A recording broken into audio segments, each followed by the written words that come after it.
Welcome to the At Sea Podcast. I'm your host, Justin McRoberts. I don't speak to a lot of other coaches. I talk to a few, but it's not a regular part of my conversation. I actually fell into, in some ways, the coaching job. Just kind of discovered myself doing it after a number of years. And so when I get to actually sit down and talk with someone else working in that same space, it can be really refreshing. I found my conversation with Alan Briggs to be deeply informative, really refreshing, and incredibly enjoyable. I like his approach to human development, to leadership. I also like the way he integrates and understands the divine underpinnings in each human life. I think you'll enjoy this conversation. I know that I did. Check it out. How are you? Good, man. I'm excited to dive in. Fun to be on this side of the mic, and we'll get you on the other side of the mic here in a couple of weeks. Yeah, we got schemes and plans and stuff. That's right, man. Double schemes and plans. No, this is gonna be fun. Yeah, where are you talking to me from? Where are you right now? So I live in Colorado Springs, and hope you don't mind if Ron joins us today. That's totally fine. He's kind of creepy. Colorado Springs, and I'm coming in from my house in the midst of our old school neighborhood here. Yeah. Have you ever been this direction? Yes, I'm in Denver a few times a year. I'm in the Springs off and on. I'll be in the Springs later in May, and I'm out that way a lot, actually. Awesome, man. I love it. So looking up at Pikes Peak, and normally I'm coming from we have a creative hub that's close to downtown, and a co-working meets events. And I generally work from a vintage camper inside of there, but I got to be close to home for my kids coming home later on. Are you from Colorado? No, but I got here as fast as I could. I mean, very few people are from here, but I actually did some time out in Indiana for college, and after that, I needed to head this way. What about you, man? Where are you from? I live in Martinez, California, which is just outside of Oakland. Okay. So I'm still kind of where I was born. Okay. What got you to Colorado? What was the draw? Like, was it just the vista? Like, I want to be in the mountains, needed to get the hell out of town. Like, what was it about going there? Yeah, mountains, man. I wanted to be a climbing bum, and I wasn't married yet. And I just knew, man, I got this cool window and opportunity. Honestly, Justin, I didn't know anything at 15. I knew I'd move here though. And really? I knew that, like, the first time I came here to the mountains, it was like, there's no reason why not. So every fly fishing magazine, every backpacking story that I saw, I was just like, I'll be there. I'll move there, like, that confidently. Wow. And that's just what I did after school. Let's come out this direction. Did you have partners? Did you have, like, was it just you and that was it? Or was there, like, did you have people that you were doing that with? Like, I had $500, I think. And by the time I got here, I think I had 200, which is plenty. And a place to crash for a while. Yeah, just enough runway. And yeah, I started working coffee shop. I went to Antarctica for a season as well, which was a crazy opportunity. Why not? So I worked down there and kind of wanted to see where home was. And then I was just longing for home anywhere, and decided this would be as good a place as any when I came back. So that was a good kind of travel the world and then land somewhere. Does anything about Indiana feel like home to you? Like, do you still have family there? No. So I grew up in Virginia. And then I went to school in Indiana, family relocated.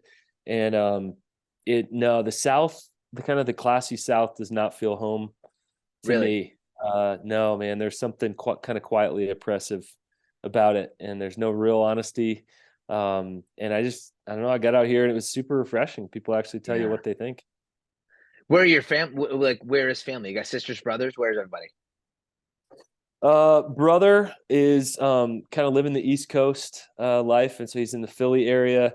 Parents have relocated down to Phoenix area, and so I grew up. My family, the narrative was always go wherever you need to, which I appreciated, and yet it has its weaknesses as well, with a lack of roots and whatnot. So clearly we were free to go wherever in that, and our family has to kind of meet up across the country in different places.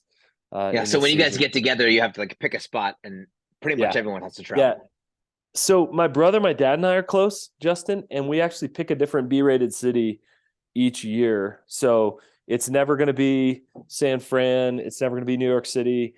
But it's never going to be Seattle. But we pick a B-rated city and just do urban exploring for like 3 or 4 days and just kind of catch back up and explore a new place. And so that's, I think, been the gift of it, is we learn how to find beauty wherever we're at. And so I do love coming out to California when I can. And I've got a client out in Napa, which is pretty nice to head out there, especially like this time of year. I think it's not a bad place to have to do work, is go to Napa. It doesn't suck. No, it doesn't. Tell me about like last little bit on family. Well, for now on family. So you've got how many kids? 4 kids, 9 to 19, and 2 very different kind of age brackets there. Yeah. My oldest 2 are adopted, and orphan care is really a sacred thread for my wife and I. She's in that full time. And I know that's part of your story. So how does you said about your family, like go where, you need to, and it has its upsides, downsides. How does that inform your fatherhood and the way you want your kids to be? At 19, they're still around.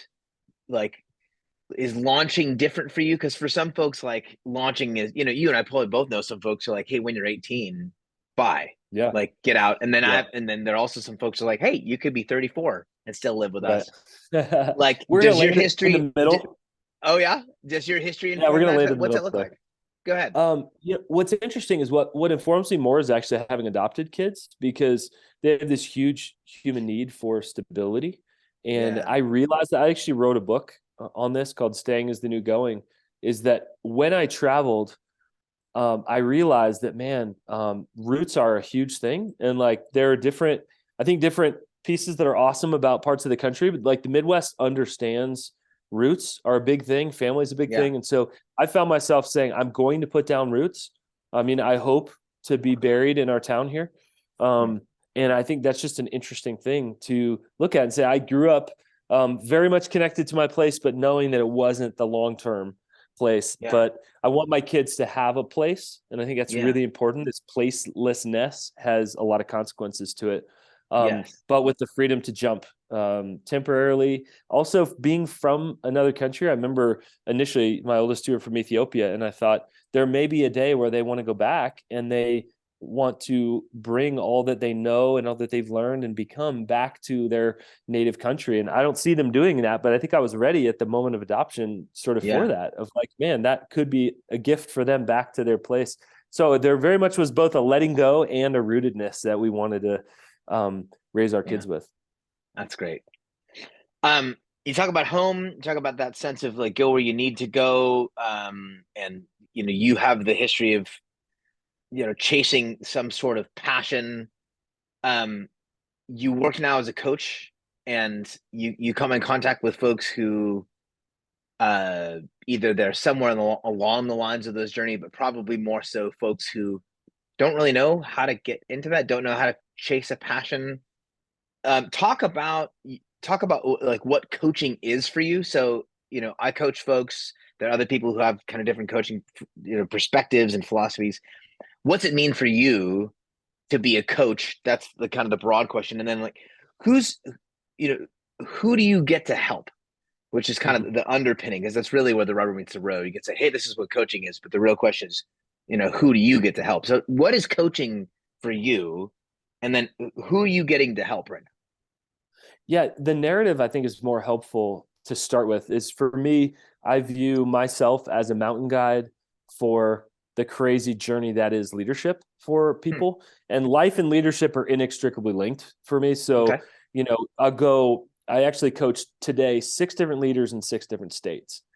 And they're all at a different spot. They're generally people of faith. And so they believe there's calling at some level, and they believe they're creative. They believe they're leaders at some level. They have some bit of influence, and so they want to steward that, which can easily slip into pressure. And so I think it's people that are trying not to fall in the pendulum of one side of my life doesn't matter at all, and over here, like every little choice I'm going to overanalyze because it matters way too much. And so how do we hold that? These are people holding life and leadership and family and creativity and travel and opportunity, all of that intention. They're generally people who have been successful. And so success breeds more options. and options are disorienting. And so it's a lot of people trying to figure out, what is the good life for me? What are our values? And how am I actually going to navigate this path? And that's the whole mountain thing. I didn't say it was easy, but I'm here to help. I can't carry you. I'm not just going to haul your gear with you, but let's navigate this together. And it ends up being beautiful. And so honestly, I think for me, it's how I get to serve people the best. And God's given me kind of this weird strategic creative mindset at the same time. And so I love entering the how. Okay, so that's your mountain. How are we going to get there? How are we going to navigate this? What pace are you running at? And so these are leaders. Some of them are nonprofit, some of them are business, some of them are church leaders, some of them are artists or influencers. But the common thread is that they want their life to matter. They want to steward their life, and they want some help. And so they're people that have humility. There's 4 different H's, and one of those is humility. That has to be true for them to be a good fit with me. When you got started, I mean, at some point you name the thing. It's like, I'm coaching, and you go find somebody, or you put together a website and the pricing structure and the whole thing. Before that, did you find yourself doing the work? Like, with this particular manifestation of your work, are you calling, like, did you find yourself doing it? Like, how did you notice? And this is, this is one of the things that you'll walk people through, is you might find yourself doing something regularly. And that can either because that's in you, and that's an expression of who you are, or the world around you just keeps asking you. This happens to women all the time. Like, that's not who you are. It's not what you're best at. It's just people keep cornering you and asking you for this thing. Talk about that for you. Like, you found yourself doing it. How was that happening? And then how did you work through the discernment process to, like, this isn't just circumstantial, this is actually in me, and I want to do that? Talk about that. I got tricked into it, and I promise you that is that I was doing it. I didn't know what it was. I didn't know coaching was the thing, Justin. Somebody said to me one day, you're like a coach, like sports. And I grew up playing sports, and so that's kind of all I had for it. Like, what do you mean? And I said, no, I just have strategic conversations. I ask people questions, and I help them take next steps. And the guy started laughing. He's like, yeah, it's called a coach. There's a thing. And so I think if I would have known that before, I would have loved that. Then I would have abused that. I would have tried to monetize it too quickly. I would have tried to grab it too quickly. And I needed to be in it and actually experience it and go, I love this. Whatever this is. And so actually, I was pastoring at the time. And so I thought, I'm a communicator guy, because the gifts we tend to think we have are the ones that are celebrated inside of that. And I'm a good communicator. And then I got the opportunity to write, and I wrote 4 books. And then I thought, no, I'm a writer guy.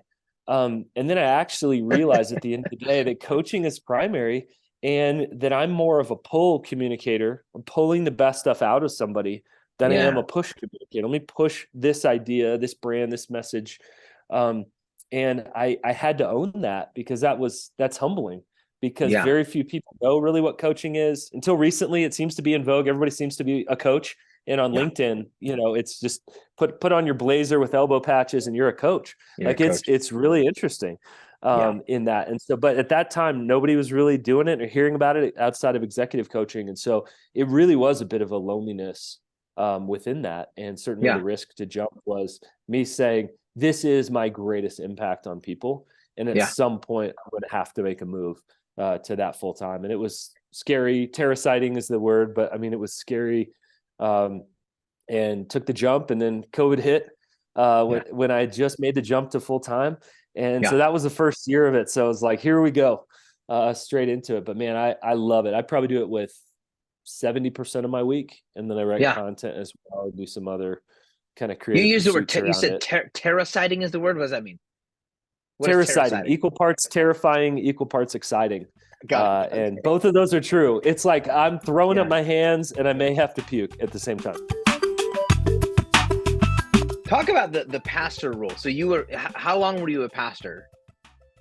How long did you work as a pastor, like church pastor? 13 years, with an asterisk, is that I was actually raising up, developing, and doing a lot more leadership development than your particular like shepherding kind of that small town pastor guy that just loves deeply. I always felt like I was looking through people to their next move, which is really more of kind of a catalyst, spiritual entrepreneur, apostolic kind of thing. I've always been more entrepreneur than I was caretaker. Did you feel like as a pastor, a lot of the folks who pay attention to this, to my work and this podcast specifically, like live in the ministry world, the vocational ministry world, or like a lot of pastors pay attention to this program. Talk about like your experience of the pastorate. There is I've found there's a bit of a trap with the pastor role. And I liked hearing you identify, like, there are different ways to do this. Part of why it sounds like you moved on is like, I would be better at doing this. Folks get into the pastor role. Christian folks, religious people get into the pastor role because they want to help people. They want to shepherd people. They want to teach. They want to help. And a lot of the culturally religious machinery says this is how you do that. You either start a church, or you plant a church, or you join a church. And then within the context of church, here are the roles. And there are really kind of 4 of them ish. And so people end up in the pastorate because they want to help people. And then they end up squeezed into this shape that is not them. 13 years is a long time to be in the role. You talk about, your experience of the role and maybe some of the limitations you came up against. And as you were trying to help people, like over the course of that 13 years. Yeah, I was really lucky that I had a lot of space given to me. And so people understood that I had this need to create. And so being a good starter, I'm not a terrible finisher, but that's when I have the most pop. And that's, when I have the most ability to kind of see things and create. So they understood that. They gave me a lot of space and a lot of rope. And so during that time, I was able to do kind of major and minor in some different things. And that's a lot of raising up people, a lot of gathering people together. I'm a convener, so I love getting the right people in the room. I live in a beautiful place, so I could, host events out here in Colorado and bring people. I'm like pointing to the mountains right now, bring them to beautiful places. Within that, started a co-working kind of meets event space as an extension of that. And so I felt really lucky to have a lot of space. I think I probably would have quit at 6 or 7 if I just didn't have that space. And so I had just enough structure so that I didn't blow myself up. But I had so much freedom within that. And that actually informs a lot of my coaching. I coach a lot of pastors who want space and who want to create. And in fact, I think that if you don't, it actually can be a hazard to you in the church.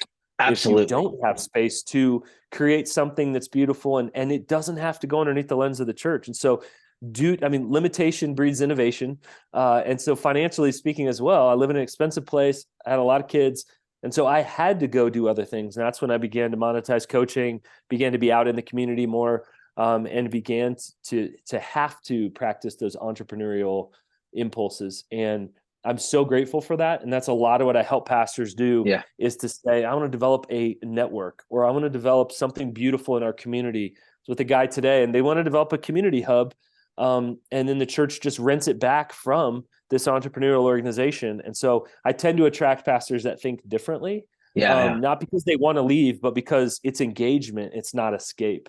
They want to figure out a way to do what they're doing, but in their way, and not in that sort of like selfish, I'm going to do it my way kind of thing. But like, if the calling is personal, in any way, shape, or form, and you're the person in the space, you want to be able to do the job in a way that's actually reflective of the best of who you are. And like I said, as opposed to the thing that often happens with cats is, I want to help people as a general thing. They get into the machine says you need to look like this, and kind of squeezes them, and then they live years with that dissatisfied, I'm living at 20%, I'm living at 40%, I'm generally dissatisfied, but that's part of the job.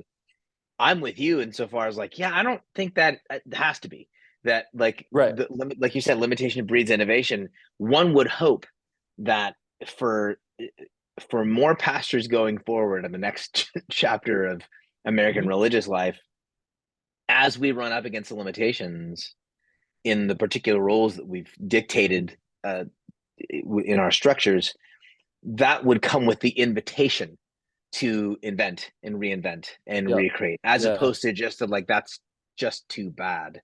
That, you know, you're just going to have to feel crappy. And to feel fully alive, like it's contagious. When somebody's fully alive, it's contagious. When somebody's living creatively, you want to be with them. There's a spark there, right? And so if design, we talk a lot about life design. If we are designing our lives and even our leadership spaces around us, obviously you could go too far in that. Yeah. But with form and function, if there's not that spark to it, that form to it, that beauty piece to it, then we can feel trapped within it. And autonomy is a basic human need down deep. And we think that the opposite, literally where we don't have decision, is slavery. And it's that, I mean, let's take a big animal and a small one. It's, you know, horses, you tie them to a post and they believe they're always tied to the post, and then they stop actually tying you to the post, and it's just draped around the post. They could leave at any point. Fleas, they'll literally like put them in a little box, and then you put a lid on them, and eventually they'll stop flying to the top, and they'll just sit there, and you can take the lid off. So the lid is off, folks. In so many people, it's not external limitation. No. It's internal. Think, oh, they would never let me do that. And I'm like, well, have you tried? Have you gone to them and said it? And that generally goes over really, really well. And sometimes we don't even need to ask. We just need to go do that thing, create that thing in our basement or in our spare time, whatever. So obviously it's one of the principles of leadership, right? I mean, it's one of the principles that's actually what makes you the leader or a leader is to take an actual survey of your circumstances and your internals and say, okay, this works. I don't think this does. I don't see a way forward provided yet. So I'm going to start asking around about building one. That's one of the principles of leadership, is to not just rest on not even your own laurels, but to not rest on the laurels of the culture you belong to or the system that you're helping to serve. That's actually one of the principles of leadership. Talk about leadership for a minute. And there are truckloads of different definitions and approaches to this. I had a great conversation with Angie Ward a few weeks ago, who trains leaders as well. Talk about leadership for you. What does it mean to lead? Who gets to lead? You know, what are the limitations to leadership? Just kind of go on a little bit of a rant here about like, what is leadership? Who gets to do it? How does it get done well? Yeah, man, bottom line, I think it's stewardship. And I think stewardship is an internal piece. Everyone has power, and the leader understands that they do. They have the ability to tap somebody on the shoulder and invite them on their podcast, right? That's power. That's somebody's voice. They have the ability to make a change, the ability to encourage, the ability to say yes. So the danger is actually in people not realizing the influence that they have today, because that accidental misuse is just as dangerous as the intentional power abuse. The person's like, I'm not really a leader. Well, ask your kids that. Well, ask your friends that, or the people that you're holding back from. So I really do believe, and of course, you know, leadership is influence. There's so many good pieces to that, but the leaders I want to lead, Justin, with any kind of power, are the ones that steward it and understand that it's really about internally what you could make happen in an environment. And we see from Mother Teresa to, you know, the person shaping the local neighborhood, it's the person with very little position that understands they have the ability to change a lot of things. And, you know, let's take a local school. We have a school right here. You have the parents that are on the PTA and they jump on because they think that's the way to change the school. And then you have the parent that just keeps showing up and being an amazing mom or dad, or giving $100 gift cards to the teacher, or coming in and saying, whenever you need anything, I'll show up. Like, I want to be the second one that the teachers like actually call and say, I don't know what to do. We have a $300 shortage on school supplies. We'll take care of it. We'll figure that out. And so I just think that a lot of times leadership positions attract insecure people. And I've been there, done that. Right. And is that a permission? Is that a permissions thing? I mean, like, I pay a lot of attention to Seth Godin. He talks about permission, that like we get trapped by the sort of the allure of the cultural machinery, and we wait for it to say, yes, you may, or here you can. So when you talk about these structures that attract insecure people, these are folks who are looking for, I think what I hear you say is that insecurity in that context is you're waiting for someone else or something else to say, this is where you go, this is where you belong, this is where you can start, and this is where you end. Is this kind of what you're going after? Yeah, let's riff on permission. As a coach, probably the two most important things that I do are, number one, giving people permission. Yeah. For something you already have permission to. Justin, I give you permission. You're exhausted. You just worked 60 hours last week and created some beautiful things. I give you permission to rest this week. I give you permission to just head off and sit by the beach and just relax on Monday. You could do that without me, but there's that granting. The second is naming things. And so, I mean, think about it. In the garden, we talk a lot about the creative mandate, right? That Adam is cultivating, but we forget about naming, that literally we are the image and voice of God as we name things. Something happens. Actually, a leader said it yesterday in coaching. I said, have you ever said that out loud before? Like, it just felt fresh. It felt native. And I'm like, have you ever said that out loud before? And it felt significant.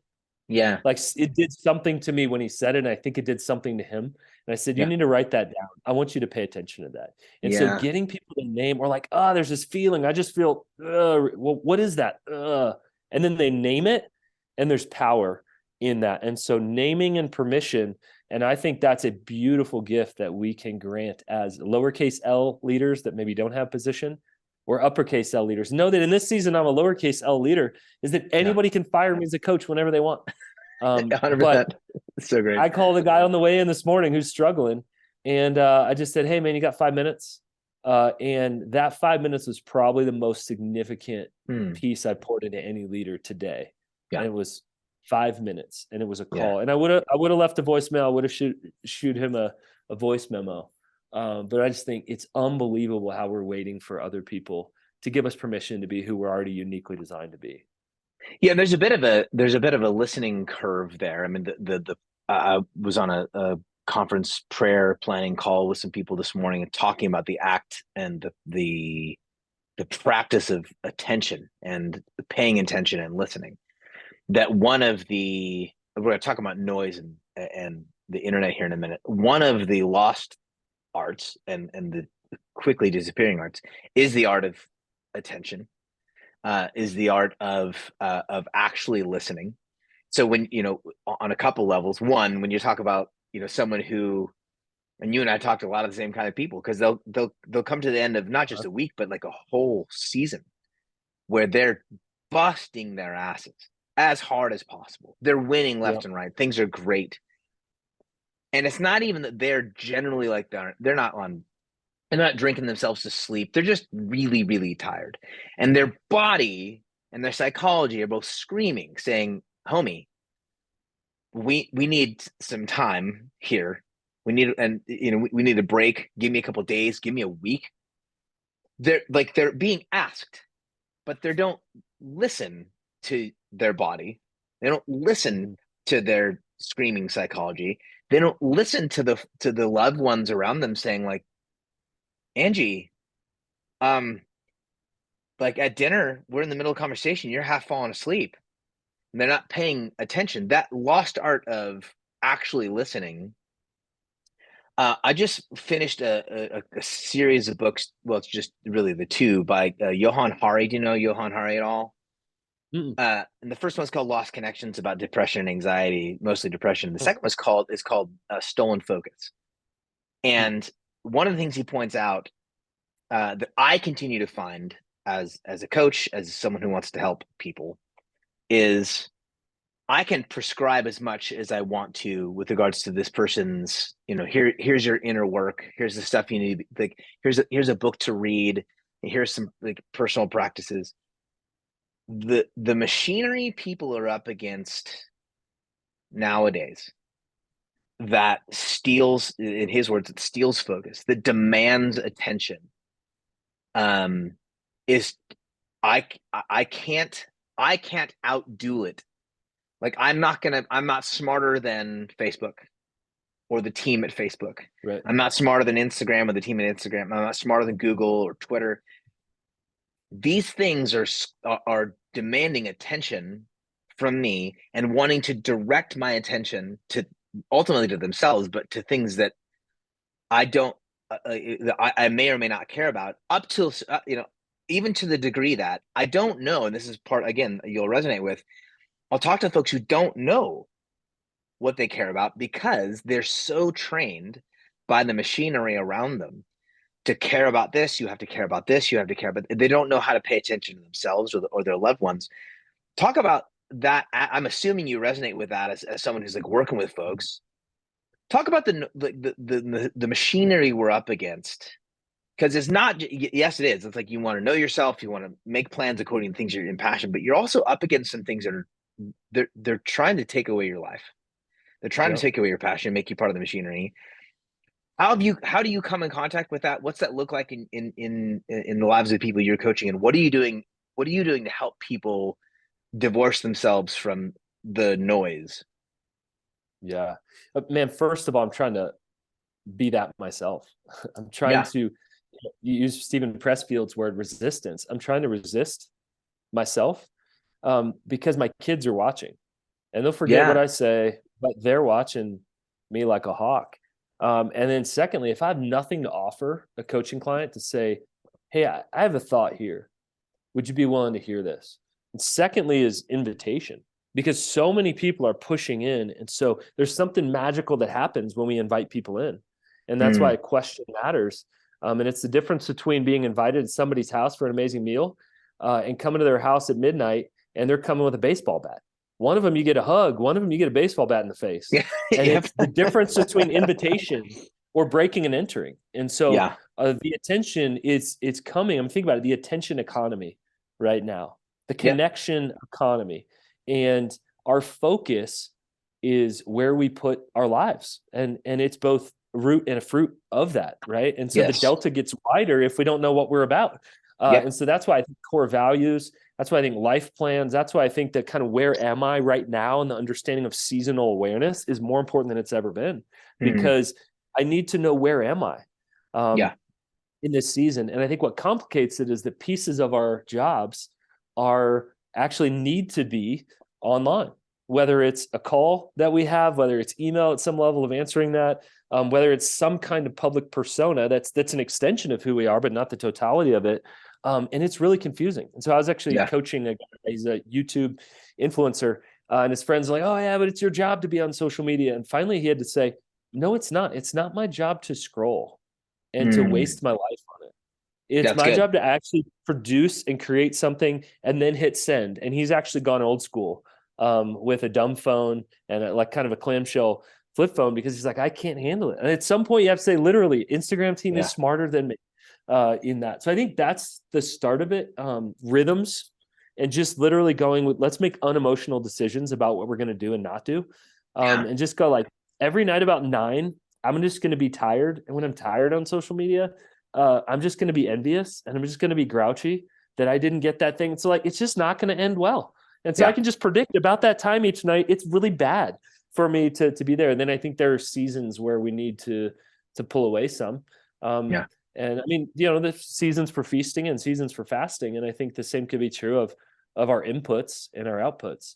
And we just need to be wise and understand, where we are, what time is it, or when is it for us, and all that. But it's a growing challenge. And I think for the leader, it's extended, because I don't think the currency of leadership is time. I think it's energy. And we give energy to what we're focusing on. And I just don't know how to give the right energy to things that I'm just not focused on. My kids can be talking to me and I can be on 2 devices and not actually hear them. It's one of the reasons that doing the work that you do as a coach becomes important, because getting to that, developing that consciousness, that self-awareness, like as an example, like, hey, at 9 o'clock when you're tired, you're going to be envious. You're going to feel those negative feelings. A lot of people, I don't want to say most, but a lot of folks just don't have that. They don't have that sense of awareness personally, that like, it's just where, like, it's what they've been doing since they were 16 is they come to the tail end of the night and they're 27, 30 years old now. And it's like, they're here because that's what they've been doing. So they're not aware of it. It takes someone else to say, hey, what if we try this?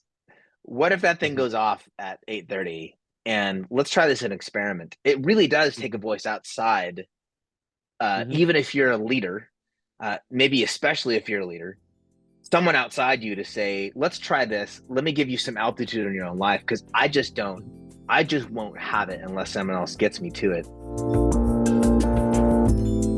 You mentioned seasons of fasting and feasting. What for you personally, it can become, when you're tied into other people's lives and you care about other people, it can become, again, another trap. Like, you want to work all the time. You can become a little bit of a slave to other people's needs and interests and desires. And so talk about, kind of in two ways, talk about your boundaries, like with clients, with care. Like, you want to help people and you want to care about the people you're helping with. Theoretically, no one's just a client, and you could care less about who they are as a person. So talk about boundaries for you, like how you draw the line, so that you remain healthy in your own soul psychology. And then really specifically talk about, for you, patterns of rest, so that you're not the guy putting in 70 hours a week for 10 weeks in a row and then falling apart. How do you develop boundaries, and what does your pattern of rest look like? Yeah, I'll get as specific as I can here. Under promise, over deliver. Not the opposite. Under promise, over deliver. So somebody reaches out a bunch outside of our pre-scheduled coaching calls. They come in. I give people access to my life and therefore my schedule. But when it's gone, it's gone. And so sometimes people go, "Hey, it looks like you don't have any more slots in February." I don't have any more slots in February. And they're like, "Oh, that's because okay, like, that's because I don't." Yeah, literally, the calendar's that's right. it. That's it.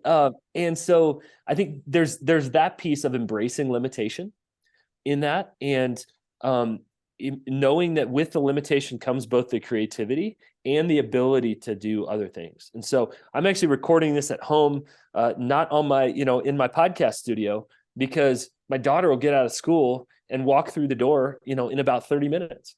And so for me, I'm like, oh, it's worth the trade-off for probably 30% less quality coming into my mic, for either having to leave this conversation early or being there when my daughter comes home. And so that's the good life for me. And so without a vision for what is the good life for you, i.e. what does success look like for you, then we'll always head towards success for somebody else. That's really good. Man, when I go home, also, you have to know how intense your work is.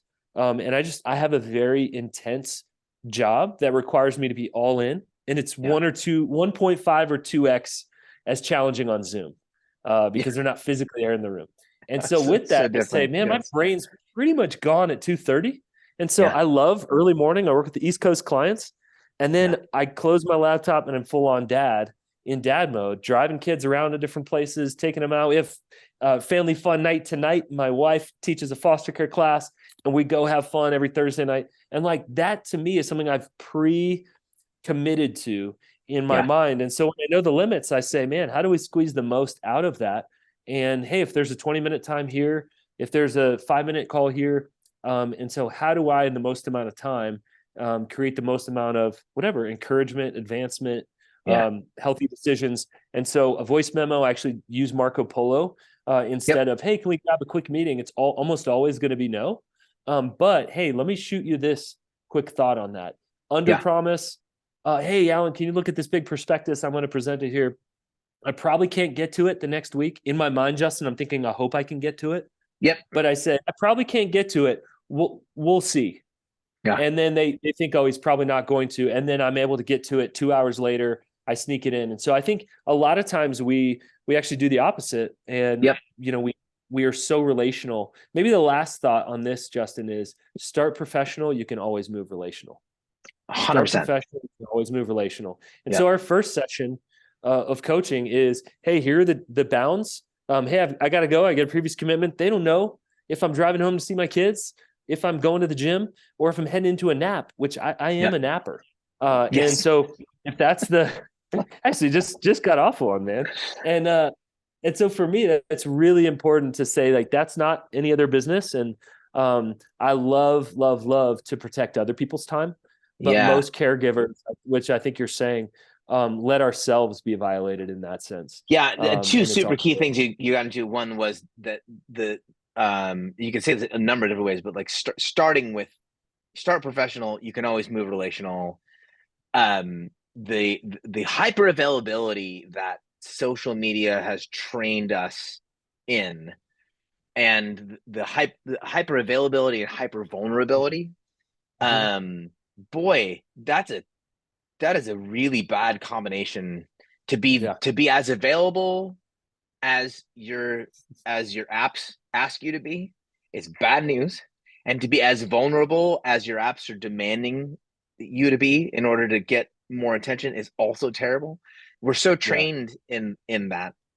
So love it. You begin professional, you can move personal, beginning with, again, just like any other relationship, institutional, interpersonal. Begin with boundaries.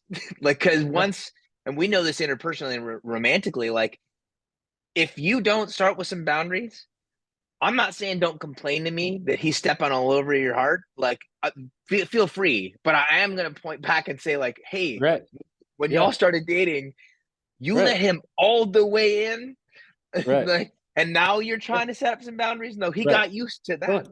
Yeah, and it's human nature, right? Oh, totally. Like, well, because it's what I want. Like, I want that connection. Totally. I want to feel that interpersonal thing. Totally. The other thing that you got to what you said, begin with professionalism. You can always move to personal connection.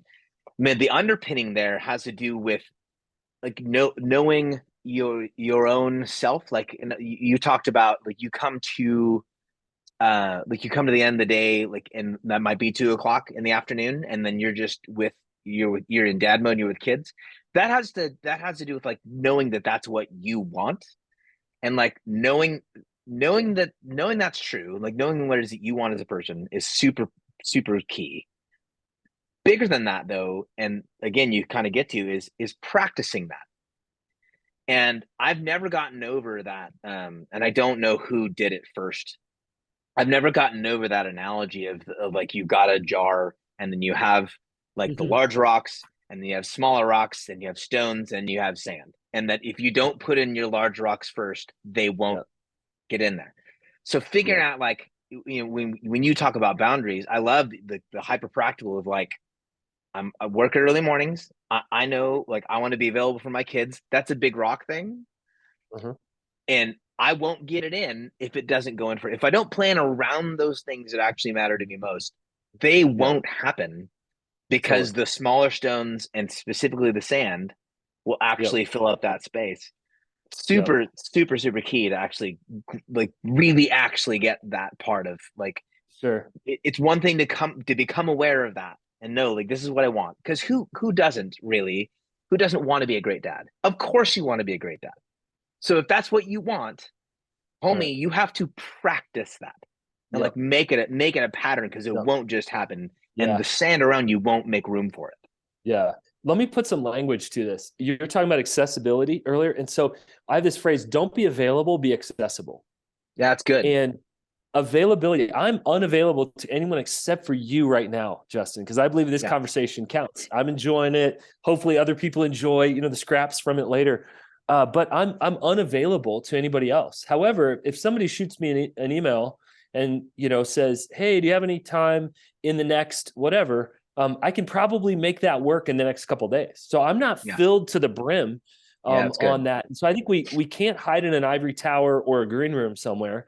But we also can't be available. It's like, I'm sorry, I'm with my family right now. I'm sorry, I'm taking a nap right now. I'm sorry, I'm whatever, out in creation on a run or a jog, just enjoying, but I will get back to it. And so I think, like, being slammed by email, think about anybody like 35 to 70 who's working, is stuck in that, what's my relationship to email?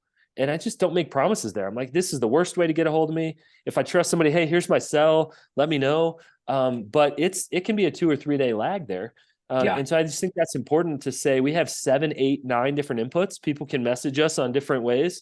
And we're, like you say, overly available, notifications off and all that. And I'll get back to you when I get back to you. But we train them, right? What we win them with, we have to keep them with. And so I think it's really important to start with the boundaries, and you can always move to more space because then they appreciate it, versus the opposite, to wean them off of that is, man, it's tough. And actually I think it's bad leadership, because it's terrible. And it's terrible training. It's terrible training. Yeah. Because it's not even just bad leadership. We train the folks around us. You said it about your kids. Yeah. It's true communally. It's certainly true. It's certainly true even with regards to social media.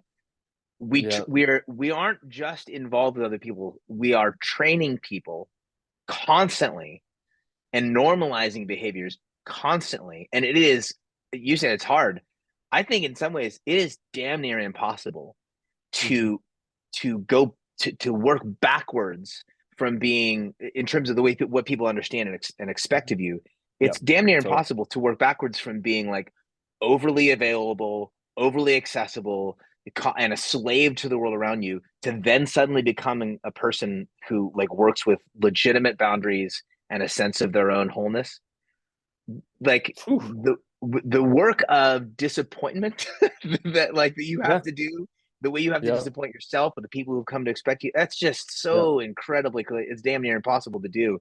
So starting with knowing who you are, starting with knowing what it is you want to be doing and who you want to be, and then like developing those professional boundaries with people.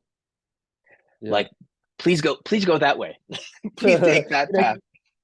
I think it was John Ortberg initially had said that leadership is the art of disappointing people at the rate they can handle. Amen.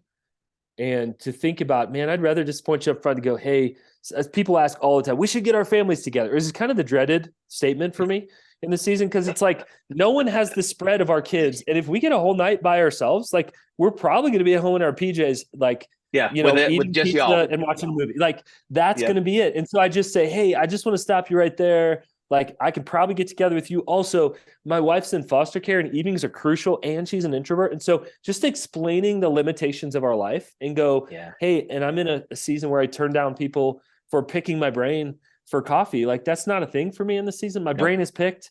It's exhausted. There's no space. However, I do these gatherings where I get multiple people together, and you're welcome to come to these regularly. And then they get to choose where they get in. And really, like, I just think if we're going to lead with dignity in this culture, we have to give people choices. And the choice we give the power real back choices, to them. Actual choices. Yes. Yeah. The power's back to them. I may have time for you in a month, but I also may just say, hey, 3 times a year, we invite people to our house for this gathering. And if you want to see my wife and I together and bring your kids over, great. We'd love to have you. We'll actually pay for all the food. Come on over. So dignity brings choice versus just, we didn't get into this thing to be no people. So Justin, I've never seen it work to just say no without a but or and or here. And so if we offer people alternatives, they'll usually take them. And once in a while, people just want to consume us. And when that's the case, I'm out. Because I'm not up for being consumed. No. Well, thanks for being available and accessible to us and to this podcast. Super appreciate your time. I'll point people to where you're at, but sincerely, great job, great conversation. Appreciate you, dude. Love it, man. Hey, excited to have you. Let's flip the mic and get you over on our podcast, and we'll dream and scheme together.